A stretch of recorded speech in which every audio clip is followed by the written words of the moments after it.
Abbaa hawaasaa Pagar Duniyaraa. Qabeenya guddaa qaba. Hojjetaa isaa waa gaafate.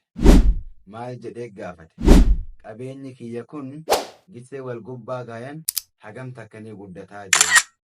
Hojjetaan isaa barreessan addunyaa isaa sun addunyaan ta'e guddaadha jedhe.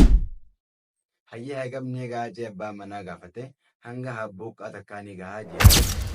Akkamitti jedheen addunyaa guddoo tana qaba.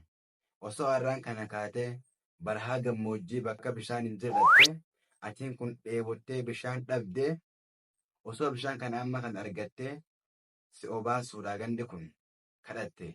Hanganii fi qabeenya kana cinaa tokko nu qooddu sin obaafnuu jettee sin obaafnuu yoo siin je'an sii lubbuun sirraa baate dheebottee rooyin sirraa bahu kaate hin kennituu jeen nin kennaa jeen.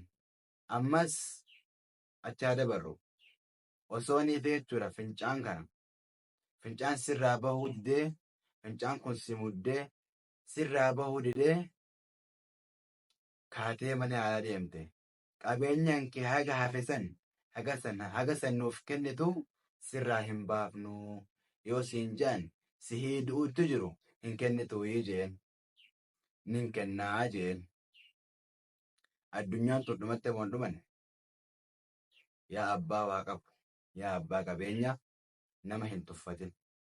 Addunyaan qabettee nama hin tuffatin. Addunyaan tun waan xiqqoodha. Hafuuruma gabbayee kan wal deebu kan